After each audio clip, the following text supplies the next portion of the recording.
resume, you can do so at jack@riverradio.net. River Radio is an equal opportunity employer. And now, your ESPN Radio Network local weather forecast. Well, not much movement in temperatures here as we head through the day today. We're going to look at windy conditions, some morning rain, and then clearing this afternoon with a high near 60. Partly cloudy this evening with clouds overnight tonight, low 33. Noticeably cooler tomorrow with clouds opening the door for sunshine, 43. Wednesday, sunny, highs up to 48. Richard Weathergood, the Weather Channel. You're up to date with the latest weather forecast right here on the ESPN Radio Network. This is your local home for Mike and Mike, the Sports Huddle, and all your favorite teams. Get it all right here. Makes my day go great. On the SEMO ESPN Sports Network. This is a proud presentation of Mississippi River Radio Sports, the sports authority. Check this out right here. It's time now for the Red Hawks Coaches Show on the SEMO ESPN Radio Sports Network. The Southeast Coaches Show airs at ESPN 92.9 FM and 1220 AM from Wings Etc. in Cape and Jackson. This is your chance to delve deep into the Red Hawks basketball season with head coach Rick Ray. So what do you say? Come on, let's go! Let's go! Go! Let's go live to Wings Etc. on SEMO ESPN. It is the Red Hawks Coaches Show with Red Hawks head coach Rick Ray, and we are at Wings Etc., Cape Girardeau location, and we have a nice crowd. Still room for you, though. If you have not made your lunch plans, why not show up here at Wings and join us and take advantage of their opportunity to let them entice you with their outstanding menu, which is a lot more than their award-winning jumbo wings, which, by the way, on Mondays are just 69 cents. Their menu includes freshly made burgers. They've got some of the best burgers in Cape Girardeau.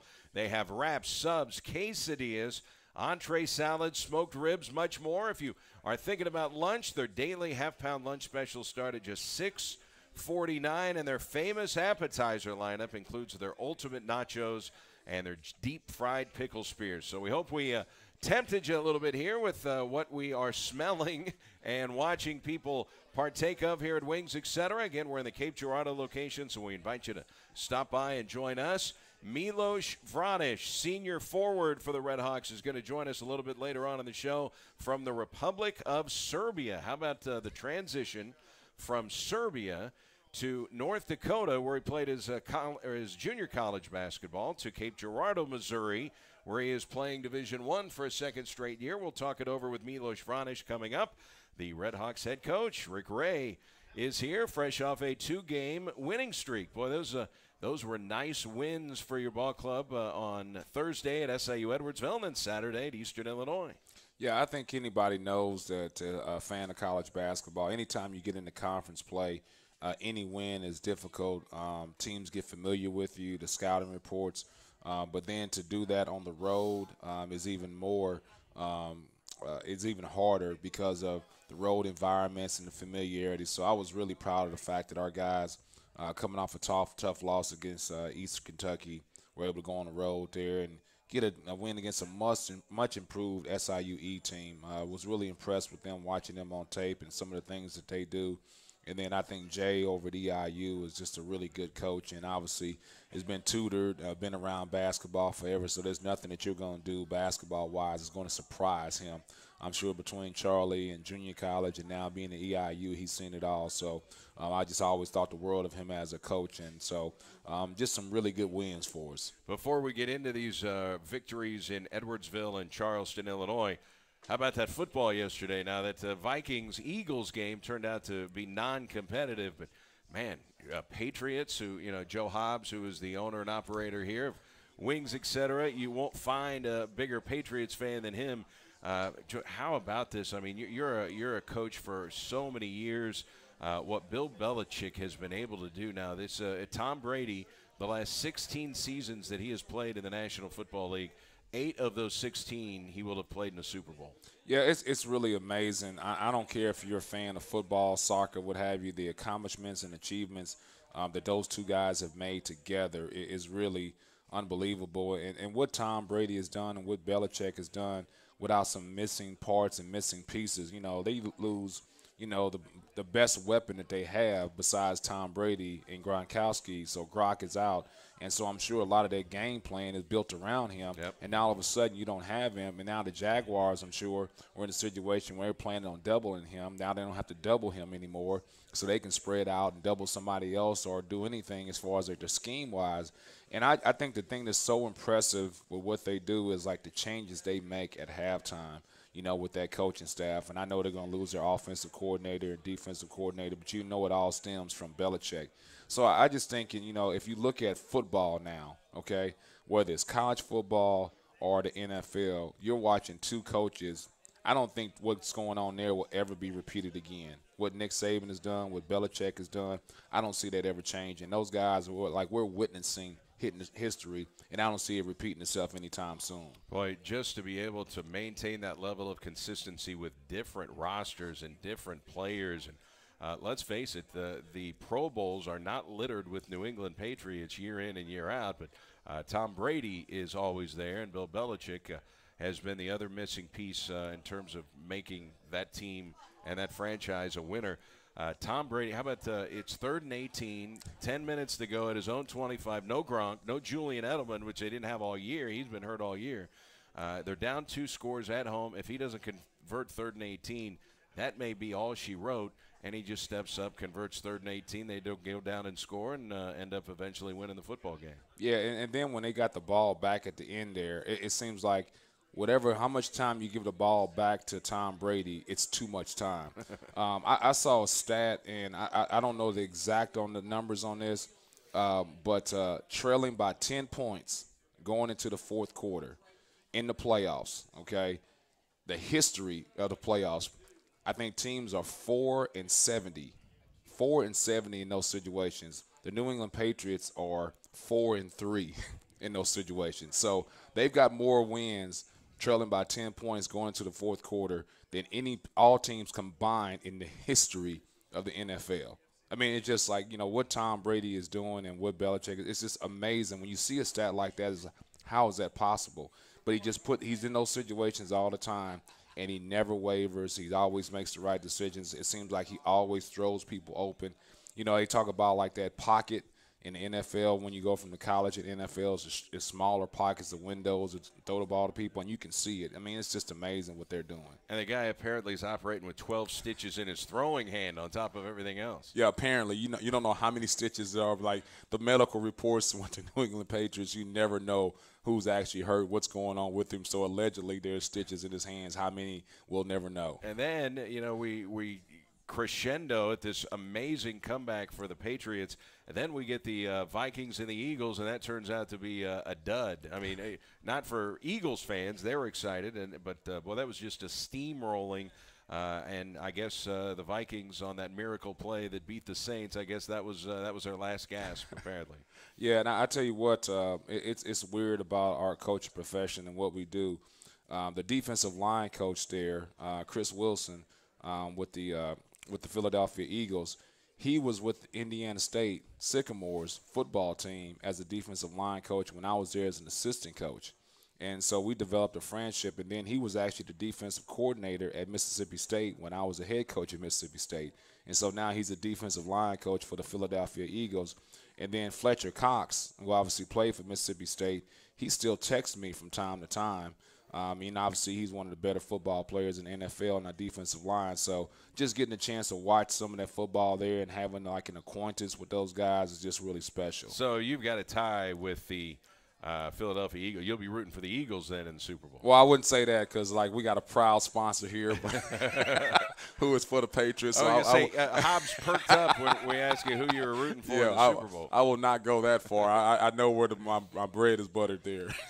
And yes, Joe Hobbs does have his New England Patriots hat and T-shirt. I don't believe the T-shirt comes in an adult size, but he's got it on anyway.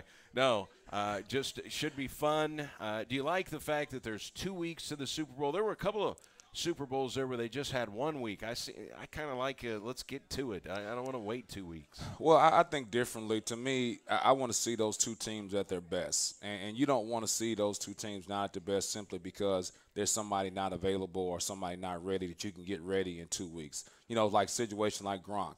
Gronk has to go through concussion protocol. So if they were playing Sunday, now you're not getting a chance to see those two teams at their best. So I'm for, like, having that week to let guys get rested up, deal with injuries, also scouting reports, get those guys that you want to see those two teams at their best. And I think when you have that bye week in between the two, I think that serves for like a better product that you're going to see on that Sunday. And, it's not a given with a concussion that, Gronk will be back. It's only 2 weeks.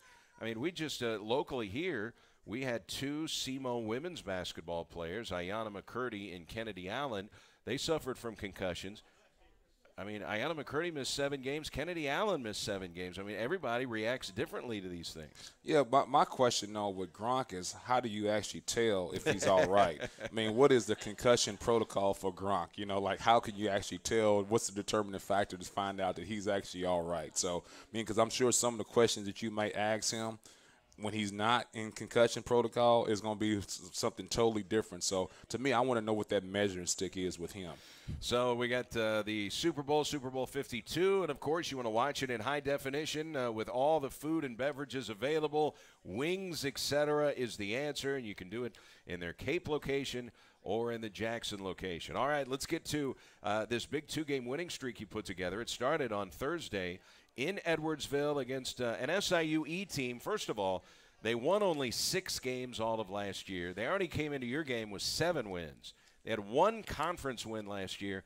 They came into your game with 3 conference wins. They were 3-3, so a much improved basketball team. And you came out firing on all cylinders in the basketball game. You hold them to 32% shooting in the first half. Meantime, you shoot 44% in half number 1, and you're up 7 at halftime. How did you like the start Thursday night? Well, I just really liked our identity on the defensive end. That's something we continue to struggle with.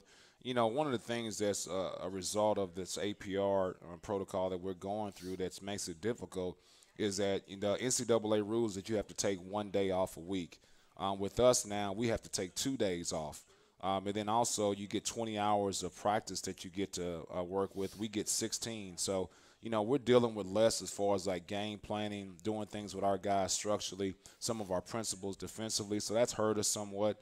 But I was really happy with the way our guys carried out the scouting report because sometimes you can give them that information, and the information doesn't matter if those guys don't go out and play hard. But I thought our guys did a great job of, like, following the scouting report but also playing hard. It was our most active that we've been in our transition defense. You could see people talking and pointing and sprinting and doing it with urgency. So I thought we did a really good job on the defensive end. Offensively, we've always had our trials and tribulations, but we always figure out a way to work through them as long as we're sharing the basketball and being good teammates. Our offense is not a problem. So I just thought that they did some things defensively, especially in transition, with the way they pushed the basketball and try to get some early offense that we were concerned about. We felt if we can keep them to be a half-court basketball team, that we could have some success against them alone as we limit them to 1 rebound. So I thought we did a good job on that. I thought we curtailed that in the second half. But part of that is you get up, you get a lead, the guys start playing the lead. You can get up 11 and they lose that intensity because, hey, they're 18 to 21-year-old guys. But I was really pleased with the way we came out and defended that first half. And you referenced the APR, the Academics Progress Report, which will not allow you to play in the OVC basketball tournament this year. And for those who aren't familiar with it, it stems back really several years, so it jumps back to the previous coaching staff. That's just the way that the APR figures up their numbers. And for those who don't remember, you had a freshman named Tony Anderson who just out of the blue declared for the NFL draft and left school on top of that. Great student. He would have been fine. Your academic progress report is probably good to go. If you don't have a guy suddenly declare for the NFL draft, people in the draft and scouts, they'd never heard of Tony Anderson. He didn't get drafted. I don't know if he's even playing basketball anymore. But in retrospect, for those who weren't following it, had you not had that freakish occurrence happen, you wouldn't have missed out on the APR. Yeah, it's funny, and you said NFL draft. Or NFL. But I would say this, he had just as good as a chance of getting drafted in the NFL as he did in the NBA. Right. So it really wouldn't have made a difference. But, it's that's the thing.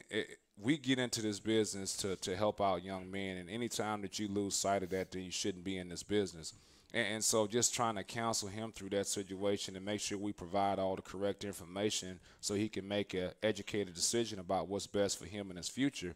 And that's when our job is in touch not just him, but the people around him. But they made a decision. There's nothing we could do about it.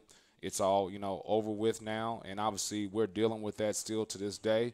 But, for us, I just like our guys' attitude about it. Now some of the guys enjoy the fact that they only have to practice 16 hours a week instead of 20, and they get 2 days off. So, I just think that our guys' approach about what's going on here, they can't play postseason basketball, and they're still going out and giving us an effort and doing the things that we need to do.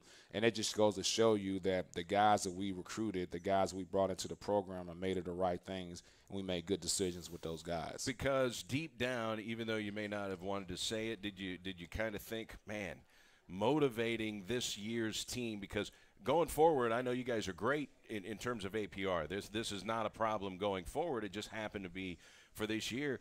Deep down, did you kind of think, man, the motivation carrot at the end of the stick here, it's not there for this particular team, and this is the only team in the OVC that is having to deal with this. Did you worry deep down about motivation for this year? Yeah, and to me, Eric, it's also about me as a person. I'm left brain all the way. And so for me to try to find ways to motivate guys, to get guys excited about things, it's hard for me because I'm thinking hey, you're self-motivated. You got to have some self-intuition to do things on your own, or you're not going to be successful. So for me, trying to find ways that are not intrinsic to motivate people, I struggle with that time because of my mentality. I'm a left-brain guy. Hey, just do what you're supposed to do it on time, do it the right way, because that's what you're supposed to do. But we've got some guys on this team here. First of all, the guys that stuck around, because you got a talent like Denzel Mahoney, who's already getting outside, reaches about guys trying to get him to transfer up and things like this. For him to stick with the program and believe in our coaching staff and what we're trying to do here meant the world. But now we got to make sure that we're making sure that decision paid off for him. So, you had a whole bunch of things going on there, but you do worry about that as far as trying to motivate guys. But I always get back to this. You have to recruit the right people. If you recruit the right people, those things take care of itself if you provide them with a first-class experience. And it has not been a problem motivating this year's group of Red Hawks. We're going to be talking to one of them coming up here in a few minutes. Milos Vranic is here. But obviously the headline in the win over SIU Edwardsville, I know in your locker room it's probably what you did on defense, holding SIUE to only 39.7% on their home floor. But the headline for everyone else was 36 points for Denzel Mahoney. He goes 9 of 14 from the field, 5 of 7 from 3, and then 13 of 15 from the free throw line. The 36 points matches Jonathan Stark's game against you. Those are the two highest scoring games by any OVC player this year. It put him at the time back into the scoring lead in the Ohio Valley Conference. You talk about a guy carrying you to the finish line. Denzel, he was in piggyback mode that night. Yeah, it's funny. His mom texted me the night before to remind me that it was going to be Denzel's birthday on Thursday. So she shared that information with me. But I was screwing around with Denzel after the game. I said, we're supposed to give you a birthday present, on your birthday, but you gave us a birthday present with that performance. He went out and scored 36 points, and it was an efficient 36 points for people that didn't get a chance to witness it. He didn't force anything. He took what the defense gave him. He was just spectacular. And then, obviously, getting to the free throw line, which has been his specialty. If you look at the free throw numbers with him compared to everybody else in the OVC, it's staggering. It's not even close. It is staggering how many times he gets to the free throw line and then also how many he makes. And then you can really make a strong case for him that probably about 5 or 6 times a game that he should be at the free throw line even more with the way he plays and how aggressive he is. So I just thought he had a command performance for us. We needed that. We knew that he would be a matchup problem for him when he was at that 4 spot, and he really took advantage of those opportunities. Did you think he was going to be this good? I thought that he had a chance to be a special player. I didn't see it happening so soon. I knew that he had a chance to be because of his physicality and how strong he is. You know, the biggest difference between playing high school basketball and Division I college basketball is the physical strength. You know, guys don't understand what it takes because a lot of times you may be an 18-year-old kid and you're playing against 22 to 23-year-old men that have had 4 years of weight training, guys that have set out a year, guys that have transferred sometimes. And so just like the difference between the physicality of high school and college is where most people suffer. And then the other part of it is just mentally, you know, getting a chance to go where, like, you're playing more games than you ever played before. You never had scouting reports. You never had guys. And we always reference this. You know, there's a stat that only 3% of the people move on and play high school basketball to play any sort of level of college basketball, junior college, NAA. So only 3%. So I always tell guys that means 97% of the people you were playing against were no good. And so, you know, then if you talk about in practice, you know, it's probably 100% of the guys that you're playing against in practice on a day-to-day basis were no good either. So, you know, we always talk about this is the first time that they've gotten to a place where they're playing against Division I athletes that they're not the best player or there's other people on the court like them. And that transition is really difficult for guys at times. So I just think for him to make kind of a seamless transition, not just for just high school guys, but also for junior college guys, it becomes really difficult. Boy, you knew that he had a good, strong physical body type coming out of high school. Do you think he'd get this strong? I mean, how strong is he, man? I mean, you see him work inside against some of the biggest, strongest dudes in the Ohio Valley Conference. He's still able to finish or get to the free throw line against those guys and has no fear about attacking any guy in the OVC. Yeah, and I think that's one thing that gets misconstrued a lot of times is about athleticism. You know, you see a guy like Antonius Cleveland or Ladarius Brewer, and you say, man, those guys are really athletic because they can jump or they can run. I think Denzel is athletic, but his athleticism expressed through his strength. I mean, he's driving the basketball. You hardly ever see him get knocked off stride. When there's some sort of collision, it's usually the other guy going back and not him. So the balance that he has and the strength that he possesses, I think that's where his athleticism is expressed. And we're sure Denzel can dunk a basketball. Well, I think one of our assistants asked him the other day about that, and he says, yeah, I can dunk. And he says, well, go dunk one. He says, like, why? It's like, what does that prove at this point in time? So, yeah, I know he can dunk it, but, you know, it's not necessary, I guess, for him at times. 23 made free throws on the road, and Denzel usually leads you in made free throws and did in this game. He made 13 of the 23, but you go to their house and outscore them 23-14 from the free throw line, and you limit your turnovers to only 11 in the basketball games. Two big numbers, limiting your turnovers as your team normally does, and then the big disparity at the free throw line on the road, which is hard to do. Yeah, we talk about this all the time. The worst thing you can do, I don't care in any sport, is give the ball to the other team. So we want to make sure we're always limiting our turnovers. We always put a goal up every game of 13, less than 13 turnovers a game, so we got 11 in that game. And then getting to the free throw line, I just think is huge. We always talk about we want to make more free throws than the other team attempts. That means that we're being aggressive as far as trying to get paint attacks, but also it means that we're guarding without fouling. So you move on from this game, solid win, great defensive performance. You go to Eastern Illinois, and you come out, and this is a team that is dead last in the league in shooting percentage. I mean, they're last in scoring offense, they're last in shooting percentage, but they come out and score 43 points in the first half, most in any game against a Division I team for them in the first half of a game this year. And they shoot 57% from the field, including 7 of 12 from three-point range. So you went from tremendous defense to what just happened in the first half of the game. What were your thoughts at halftime after seeing the defensive, or at least the offensive success Eastern Illinois had, but you're still only down 7 points with all those numbers I gave you? Yeah, that's what we talk about. It's always hard because guys get wrapped up in what they just did, and we have a problem with sustaining success and knowing how to deal with that success. So we were obviously pleased with what we did at SIUE, a road win. But I just didn't think we had the right mindset going into the Eastern Illinois game because we were so pleased with what we just got done doing. But the thing that I think you point out is, I mean, we're terrible defensively in that first half against EIU. Denzel's got 2 fouls, so he didn't play a lot of minutes, didn't get a lot of attempts. And so for us to go into halftime with that defensive performance just down 7 points, I mean, just speaks how well we've been playing offensively. But we talked about some of the things that we need to do. As far as, like, this scouting report, I mean, it's amazing. Hey, make this guy bounce the basketball. I mean, I don't care if he drives by you. We don't want direct drives, obviously, but the most important thing is to make a guy bounce. So their freshman, Wilson, I mean, he's 4-4 from the three-point line in the first half. Then their other guy we talk about making the bounce of basketball is Goodwin. He's got 5 3-point attempts. He's 2 of 5. It don't seem like a big deal, but that's still 40%. That's a really good clip from the three-point line. So the 2 guys that we expressed about not giving them three-point attempts and not making those guys be lethal from the three-point line, we just didn't do our job. So that leads to them having some confidence.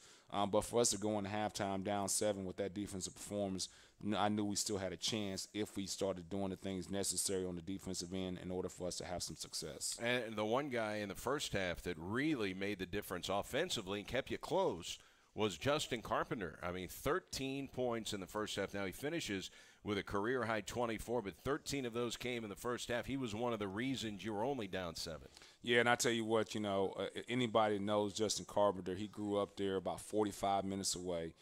It came down to us in Eastern Illinois in the recruiting. He has a ton of family, friends, and loved ones there to support him, and he was just jacked up. The adrenaline was really running high. I think this first couple attempts, I mean, they were really bad attempts where he was around the rim. He shot it over the backboard and shot it over the rim. So we just had to get him to calm down because he wanted to have so much success that game. But I think once he calmed down, and I tell you what he did a great job of was his ball screen defense. Usually Mark is better than him on ball screen defense, but I thought Carp did a great job of defending and helping us with our ball screen defense throughout the whole game, and obviously was a threat for us down there. They're the leading shot blocking team in Ohio Valley Conference, so our guys did a great job of getting in there and dumping it down to him, and then he would finish at the rim or pump fake and use some of his crafty footwork in order to finish. So the second half, it comes out, and it's a totally different deal all the way around. Okay, in the first half, Eastern Illinois shot 12 three-pointers. They made 7. In the second half, they shot 12 three-pointers. They made 1. I mean, all of a sudden, the defensive performance and defensive execution turned around. You hold them to 10 of 28 from the floor in the second half. I mentioned 1 of 12 from 3, 36%. And then you guys just absolutely go off in the second half. 6 made three-pointers. You, after missing your first free throw attempt in the second half, you finished the game making 18 consecutive free throws. I mean, that's amazing on both ends of the floor what you did. Yeah, I thought what we did there in the second half, especially the fact they were 1 of 12 from the three-point line and they were 7 of 12 from the three-point line in the first half, really was a huge difference. We ended up with 10 turnovers that game. We had 8 turnovers in the first half. So we did a great job of limiting our turnovers in the second half. And then if you look at the final statistics, we had 27 buckets, and on those 27 buckets, we had 20 assists. So that just goes to show you that our guys did a great job of sharing the basketball and passing the ball and finding each other. And I think, if you look at, I think Daniel had a great assist-to-turnover ratio. I know that Jonathan Dalton, I think, was 7-1. So I think in Jonathan Dalton's past 2 games there against SIUE and Eastern Illinois, he had an assist-to-turnover ratio of 13-2 in those 2 games. So I just thought, like, overall, especially Denzel Mahoney, only scoring 8 points and being so unselfish, I thought a key play for us is that we got an offensive rebound. Somebody kicked it out to Denzel. Denzel drove the basketball, and the paint collapsed, and he could have probably forced that up there, but he kicked the ball out to Jonathan Dalton at the three-point line, and Jonathan knocked it down. I thought that was a crucial play in the game, and it just showed you how much we're sharing the basketball and not worrying about our own agendas. Worrying about your own agendas. Basketball can be a selfish sport. You've got Denzel Mahoney, who just took over the OVC scoring lead, just scored 36 points. His birthday is the talk of, the Ohio Valley Conference. That night, everyone's talking about, you see what Mahoney did at SEMO last night, 36 points. Then he comes out in a game where you're down by 7 at halftime, trying to make a rally. He only attempts 4 shots, and it's because it wasn't there. I mean, there were plenty of guys who were like, I'm going to get mine. I am going to get mine. Where are my attempts? I am the scorer on this team.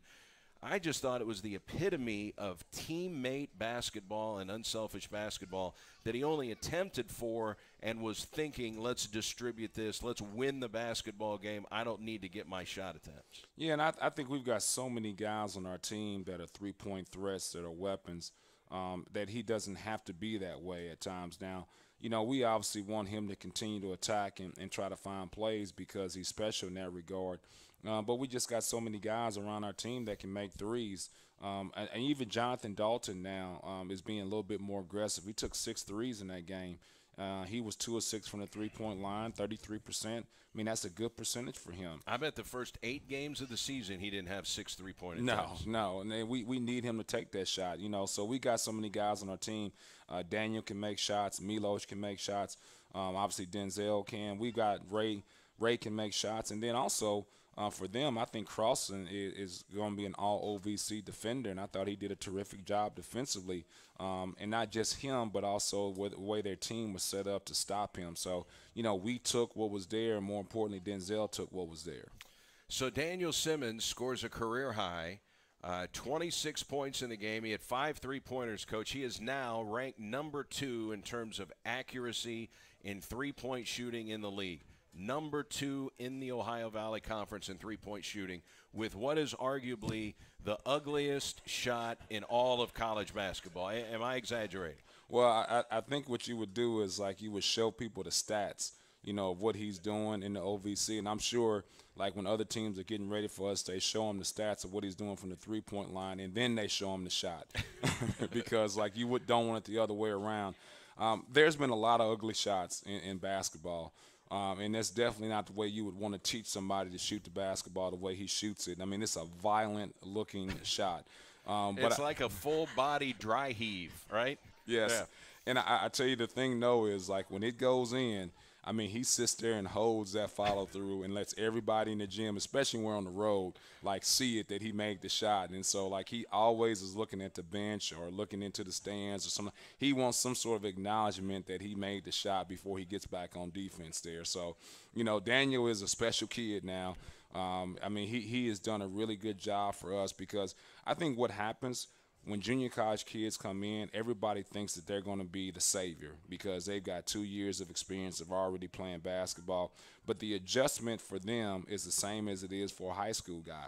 I mean, they're playing Division I college basketball for the first time. So I think most juniors, even though they're junior college guys, struggle with that adjustment. And then you start to see those guys start to figure some things out in the second semester of their junior year. And then that off season for them is really important. I think Daniel's done a really good job of working on his body. He's lost a lot of weight. His body fat is really down. He started to figure out the things that's necessary in order for him to get on the court and be successful. But, at the end of the day, when it's all said and done, your shot boils down to reps and confidence. I mean, Reggie Miller, you would never teach somebody to shoot a shot like Reggie Miller. Right. Back in the day, old Jamal Silk Wilkes with the L.A. Lakers, we wrapped it all the way around his head and made the shot. So, to me, it's not about how you shot. Larry Bird, no one would teach Larry, shoot a shot like Larry Bird. But at the end of the day, it's all about how much you rep it and how much confidence you have. Daniel has a tremendous amount of confidence in his shot. And then anybody comes to our practice, he gets a lot of reps, in practice because he shoots it every time he gets it. I think you could also look at one piece of analysis here, Coach, and say, okay, people who are looking at Southeast Missouri's basketball program now says, okay, Coach Ray and his coaching staff, they're good recruiters. The talent level is at a much higher pinnacle than it was earlier, and they're bringing in good talent. But also, look at a guy like Jonathan Dalton and a guy like Daniel Simmons, low-impact role players on last year's team. Is that a fair statement? Correct. Now they are high-impact players on this team, impacting the outcomes of basketball games on a game-by-game basis. Doesn't that speak a little bit to your coaching staff and coaching guys up for guys to go to just role players that aren't really talked a whole lot about to guys who are impacting the win-loss column this year? Yeah, to me, the way I was brought up in this coaching profession, it's all about developing guys. Recruiting is really important. There's no question about that. But it's also about once you get good players, do you develop them? And I keep harkening back to this thing here. I know Nick Saban, everybody says he's got the 5-star this, 5-star that. But, he also, develops those guys. There's been a ton of 5-star guys that don't end up being NFL players and being really good college football players. So, to me, what we hang our hat on here is individual player development. And when I was my first job in Indiana State working for Royce Waldman, he was a longtime assistant for Bobby Knight. That's what they hung their hat on, is individual player development. He says that I don't want to rely on my X's and O's in order for us to win ball games. I want to develop players so they can go out and win us ball games. And so I think the challenge is for you to get guys better, but also the hard part of it is guys accepting what they are and what they are not. Sometimes guys think that they can do some things and they just can't do it. And so you've got to get them to accept, hey, man, let's take this out of your game and let's work on this, okay? Or hey, this is what you're really good at. Let's make sure that we develop this part of your game, or enhance this. But it's all about those guys being willing participants and being coachable. And that's why I give our players all the credits, because we can only work with those guys in the offseason 2 hours a week. And so what we do with those 2 hours, we give them a template of what they need to work on in order to get better. But if they don't have the work ethic and the willingness to go out and work on that game beyond that 2 hours, what we do in those 2 hours doesn't make them a better player. So I give all the credit to our guys. They're willing workers. We tell them what they need to work on. We give them a template, and then they go work on it. But, me, my staff, I want to make sure that we're developing our guys, and that's what our fan base should look at, is our team getting better? Are our guys individually getting better? And if they're not, then we're not doing our job. What can you tell us about Milos Vranic, Coach? We're about ready to talk with him.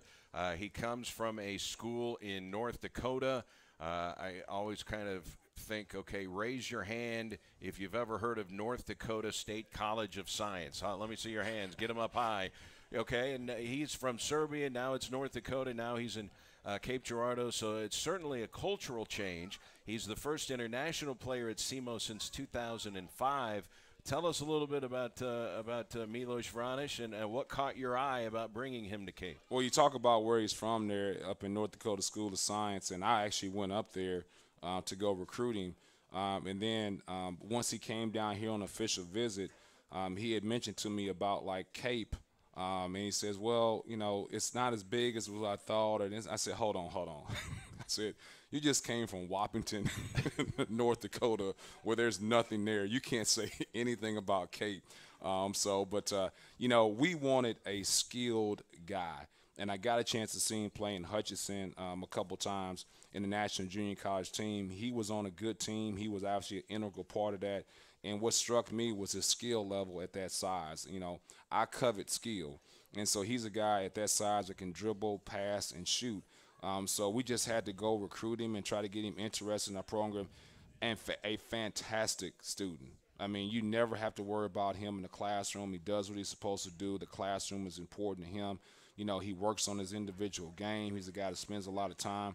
The fact that he got a chance to be on his Serbian national team just speaks to how good of a basketball player he is, because that's really difficult to make a team like that. And I think he enjoyed the experience. I thought it was good for our basketball team because he got a chance to play more basketball in the summertime and be around instruction and be around coaching much more than he would be because of the NCAA rules of what we can and can't do with our guys in the summertime. So I thought it was a fantastic experience for him, and then also just a chance to represent his country. So I just think that he's about what we are as far as guys taking care of their business both on and off the court and caring about their individual game and working on their game. And have we determined whether or not he is a fan of barbecue? Because we had Memphis barbecue and Kansas City barbecue, and you were always checking to see what he thought about it. Yeah, I think that's the first time he had been exposed to it. And I told the story before. I wasn't pleased with our team heading to our game at UMKC, and we had some tough physical, practices and kind of took some of the things away from them that I thought were kind of hey, they need to experience hey, this is something that's a privilege and not just something that's a benefit for them. So we had a tough week, and so we go to the barbecue place there, Arthur Bryant's, in Kansas City, and anybody that's been there to the main one, it's, kind of a run-down place. It's a shack, and that, to me, that's always a sign of, is the food going to be good? So we go in there, and Milos is looking around, and Coach is like, Coach, are we still on punishment here? Like, what's going on here? But I said, no, we're not on punishment. Then he got a chance to actually partake in the barbecue, and he's like, Coach, this is good. This, it's the first time he's been exposed to barbecue. We'll talk it over with Milos when we come back from this timeout. It is the Red Hawks Coaches Show. Wings, etc. in Cape Girardeau. Milos Vranic joins us after this on SEMO ESPN. Sports is that unexpected surprise performance, that big play from a rookie or free agent. And that's what's great about Wings, etc. Grill and Pub. You know about our wings, but the surprise is all of our etc.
Appetizer lineup includes their ultimate nachos, their deep-fried pickle spears. You will notice all of the high-definition televisions to the best sporting events. They're tuned in all to the best sporting events. Of course, you can watch the Super Bowl here at Wings, etc., and everything in high definition. And don't forget food and drink specials throughout the week, including 69-cent wings on Mondays. So that means today. They are open 7 days a week at Wings, and they're open late on the weekends because oftentimes the games run late. It is Wings, etc. Let's welcome in Milos Vranic to the program. And Milos, we were just talking about the trip to the barbecue joint in Kansas City. Had you ever been exposed much when you were in Serbia to barbecue? What was your first thought when you tasted American barbecue? Well, first of all, Serbia has a really good barbecue, and we're proud of ourselves because of barbecue. But American barbecue was really good, especially that one in Kansas City that Coach was talking about. Is it different? Is Serbian barbecue different than American barbecue or similar? We eat a lot of pork. I don't know how to explain that, but it's when you put a pork in like a big thing and you like rotate it and like make it like be really good. But I think American is it's a different, but it's like special in its own way. I know never tasted something like that before, but yeah, that place especially was really good, and it didn't really look good when like we came in, but that's why I thought it's we were punished for something before. I don't really remember what was it, but I remember we were on like some kind of punishment, and then when we got there and like I just thought that they're Still punishment. We're not going to let you eat any good food. We're going to this rundown place. It was actually really good. So in Serbia, what was the biggest culture change from you coming to Serbia, not only to the United States, but North Dakota? I didn't know where I'm going to. I didn't know what North Dakota is. I just knew that it's a school there and I'll be playing basketball there. I was a really good student in high school, and I wanted to continue pursuing my degree, and so that's why I decided to come to United States. North Dakota was an option. People told me it's a good school, and we made it to the Hutchinson, to the national tournament, but I really didn't know much about that place. That place is really cold. That's like the biggest difference. Probably one of the coldest places on the earth. We used to have like windshield. Like one time I checked my phone and it said windshield below 60, which was really crazy. The regular temperature was below 40, like without like windshield. So I would say that's like the biggest thing that I could see. What was the weather like where you grew up in Serbia? It's similar to the weather here.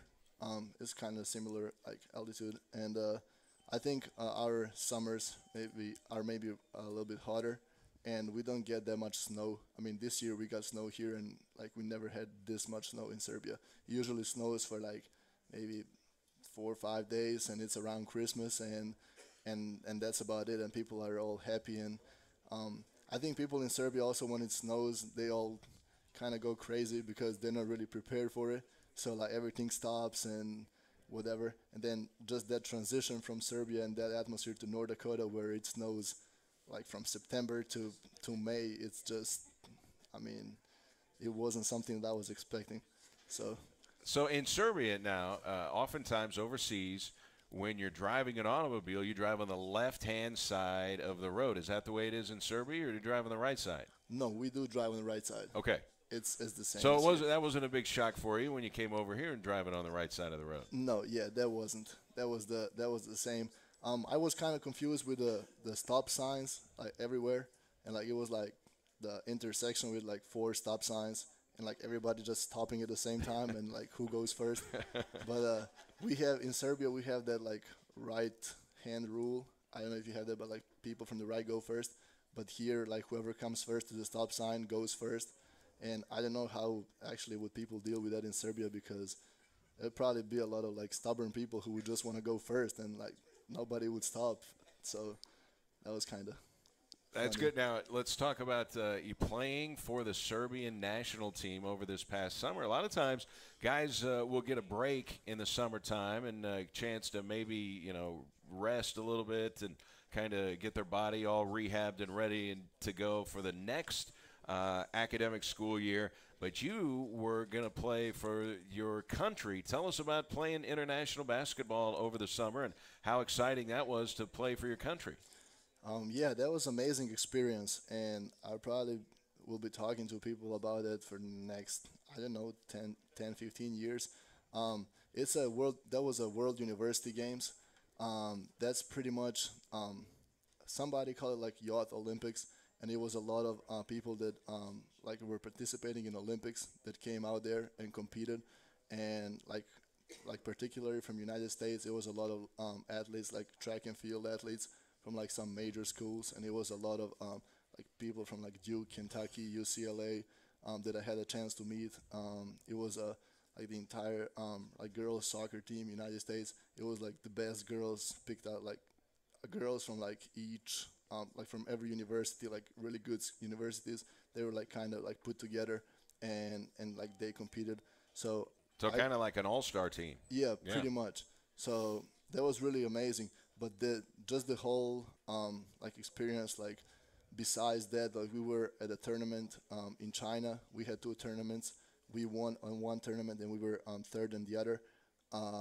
The tournament that we were third, we lost to Lithuania. And we lost to China, the China national team, in a semifinal. So Lithuania ended up winning the World University Games after beating United States. So United States were second, Lithuania was first, and we ended up being fourth, which is kind of sad. We didn't get a bronze medal, but yeah. So. But also, I mean, you went to China. I mean, there are a lot of people that have not been to China. What was that like? How different was it going to China? China, I don't know, it was kind of strange because like it was. I expected to see a lot of people on the streets and a lot of everything going on, and I know, but it wasn't like that. It was really hot. I mean, this happened in the summer, but it was really really hot, and I think like I had a chance to see Beijing. I had the chance to travel to Dalian, China, to Xi'an, to it was like right outside of Shanghai. So I don't know, it was just like huge tall buildings, and everything kind of looked the same. And their food is, I didn't really like their food. I'm a fan of Chinese kitchen, but like Chinese kitchen in the United States, because it's kind of different than like actual Chinese kitchen, because stuff that they eat, I don't know. I don't know if, I mean, probably like some people who been to China, they know what I'm talking about, but they eat a whole bunch of like weird stuff. They had, like they said, this is meat, and it was just like a bone that doesn't, like, it doesn't look like any animal's bone. Like, I don't know. I don't know what. It was probably cat. It was probably cat. You could, I don't know. So when you're walking down the street in China, how often were you the tallest person walking down the street, where everybody, with as tall as you were kind of the center of attention? Oh yeah. Well, my teammates were.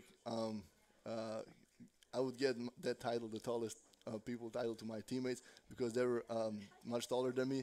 But yeah, we were the tallest people in the entire area, and everybody wanted to take a picture with us, and it was just, I felt great, but at the other end, like, I don't know, it was kind of weird though. I never experienced anything like that before. People wanting to take pictures with you. Now, you were the most experienced when we went to Cancun, Mexico. You were the most experienced person at having to go through passport lines and deal with passports. You're a veteran of all those things, and a lot of the guys on the team, it's the first time they probably ever traveled out of the country. What did you think when we went down to Cancun, Mexico? What was your thought on going to Cancun, because you've been such a world traveler? Yeah, I never been to Mexico before. That was my first time, and I was really excited about that, and I loved it. Just the whole organization and the whole the whole trip from the very beginning, it was amazing. And I really want to thank to like all the people from SEMO and whoever organized that trip. And it was something that, I don't know, I'm probably never gonna go to a place like that. Coach Ray's wife made the final decision on it being Cancun, by the way, just so you know. Oh, okay. That's right. So you throw the accolades her way. Your thoughts on your major now, entrepreneurship. Tell us about that, man. Unless you've changed it since then. No, I didn't. It's okay. Entrepreneurship. All right. Tell us about that major. I don't really know. Okay, that's good. Good stuff. Good stuff. So, in terms of after you leave Southeast and graduate from Southeast after the season is over, do you want to still play some international basketball? Was your experience that great this past summer that you'd like to continue doing that? Yes, definitely. I would like to continue playing basketball somewhere that's closer to home, somewhere in Europe. That's what I want, but I don't know how possible that will be. But I'll try, and I honestly think it's really possible. And I'll just have a degree to fall on in case something unexpected happen. And I think it's a good decision that I made to come here and get a degree and continue playing basketball at the same time. All right, you got to answer this question. How can you be such a tremendous three-point shooter and your free throw percentage is 50%? I've got to know about this. Oof. That's a tough one. Do they give you a hard time? You're such a good shooter, and now you're 50% from the line. You're Mr. 1 of 2, just so you know. I know, and I think I have that Mr. 1 of 2 title in my head every time when I step on the free throw line. So I knew that I'm gonna hit one and miss one, and I think until I change that in my head, it's always gonna be like that. So you're saying free throws are a mental thing, then? I think they are. I mean, it's free throw. I'm free, so why not just make a shot? But every time when I miss the first one, I mean, I can bet I'll make the second one and I'll win the bet every time. All right, I've got to ask you this. Now, you've seen a lot of basketball. You've seen a lot of different shots in your day. Is Daniel Simmons' three-point or his jump shot the ugliest shot that you've ever seen? I mean, stats doesn't say that. So no, it's an accurate shot. We're not saying it's not accurate. I don't know. Everything is perfect in their own way. So. All right, that is a very politically correct answer. It's a nice way to go. Are you able to? You speak good English. Are you able to understand, or is anyone able to understand some of the things Daniel Simmons says after he makes a shot and starts talking to the bench? No, nobody really. I had a hard time understanding Daniel just in regular life, just like when I talked to him. But eventually I kind of got used to it. But he still has some his own Mississippi language. I don't know how to call that.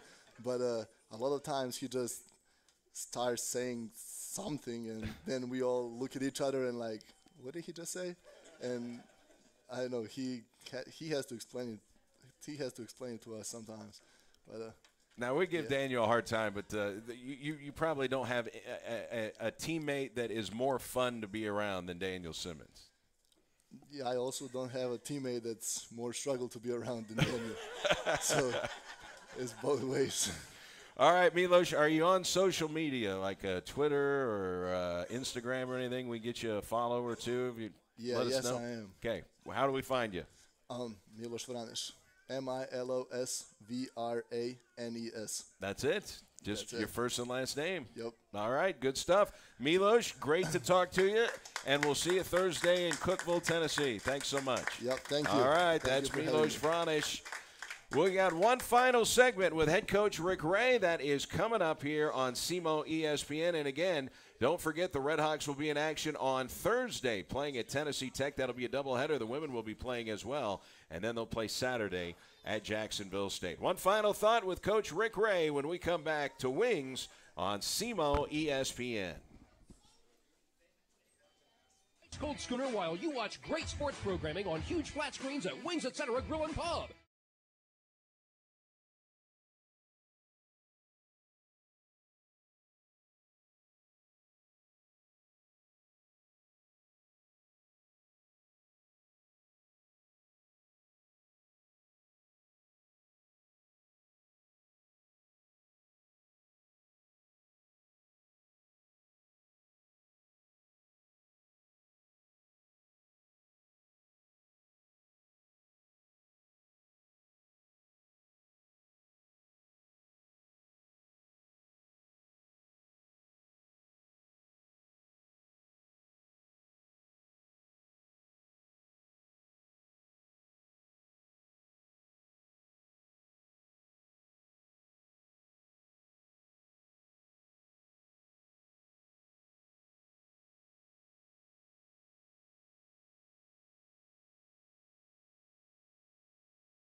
Red Hawks Coaches Show with head coach Rick Ray here at Wings Etc. in Cape Girardeau. Thanks again to Milos Vranes for joining us a moment ago. Coach Rick Ray back with us, and I know we give Daniel Simmons a hard time, but he is really an integral part of this team. His teammates love him. He's a great guy to be around, and he's a guy that just – I'm not sure there's anybody that likes to have more fun on the team than Daniel Simmons. Is that fair? Yeah, and I thought that Milos was very PC there in his assessment of both Daniel's shot and his personality there. And being able to understand what he says to the bench, right? Yeah, I tell you, it's funny. When I was at Indiana State, I had recruited a point guard from New Orleans, just like Jonathan Dalton, and coach would call out a play. And so his nickname was Bird, so Bird would relay that and tell everybody, and he'd start screaming at us like, that's not what I said. And so I tell him, Coach, I said, he said the same play that you said it, and I recruited him, and he started just dog cussing me and said, don't ever recruit anybody from New Orleans because they don't know how to speak English. And so I'm trying to call a play, so he never could understand him. And it would always, like, Coach would get done chewing him out. And so, like, Bird would always respond back to, okay, Coach, I got you, baby. You know, they say baby at the end of everything there, and it would infuriate Coach because, like, you know, he was like, you know, JD, like, you know, Daniel, like, nothing gets them down. They just got a positive outlook on things, and they just going to keep playing, and that's the way he was. And Coach wanted him to get mad because he was showing him out and wouldn't bother him. He just keep playing with that same personality. So people may wonder what you do when we have one of the players on. That's your chance to go and grab a little bite to eat here because you got to go to do your TV show after this, but you got your family with you today in the booth. Yeah, I got a newly minted 7-year-old with me now. My son Deacon turned 7 on Saturday. All right, happy birthday, Deacon.